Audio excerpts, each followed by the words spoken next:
I love spa I love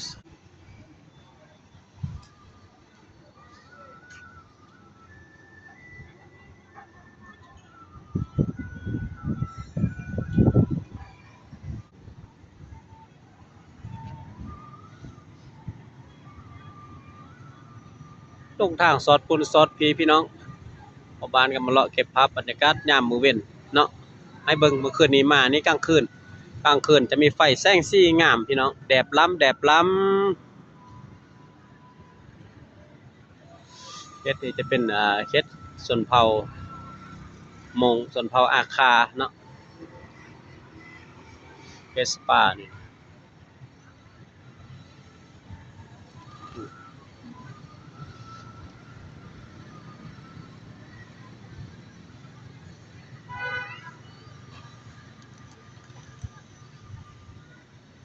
สอดไปสอดมาอันนี้แหละ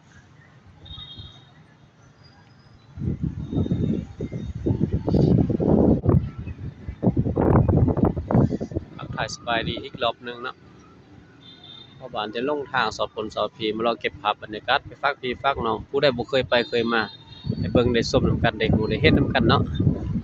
ผู้ใดเฮ็ดแล้วก็เลือดผ่านก็บ่เป็นหยังเด้อถ้าบ่เห็นก็เบิ่งคลิปนำพ่อบ้านก็ได้ก็พอได้ไปได้มานำเพิ่นอยู่ถึงบ่มีหยังก็ได้ถึงเฮาสิบ่มีรถลาพาหนะก็พอได้ไปได้มาก็ได้ฮู้ได้เห็นงอมให้ได้นี่งอมบ่ฮู้ทางได้เป็นทางได้บ่ฮู้ซ้ายเป็นซ้ายนี่มีแต่ลงทางอยู่นี่อ้อมปุ่นอ้อมปีไปซั่นล่ะ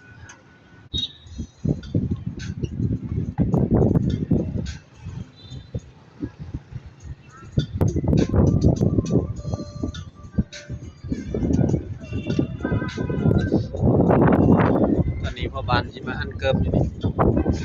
อันเกิมเข้าเสา16ปลายแล้วอันเกิมก่อนมาเด้ออันเกิมนะพี่น้องอันเกิมนะพ่อบ้านเด้อบ้านสิไปอันเกิมก่อนนี่อันนี้แหละอันเกิมมันกินข้าวเสาเขาไปอันเกิม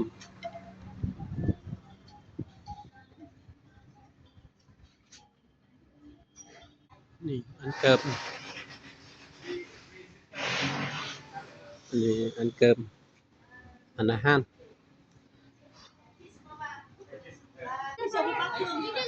มาข้างยัง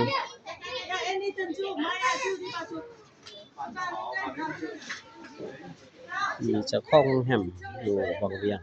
เมื่อกี้เป็นเมารถเมาลาผมได้ครอบครัว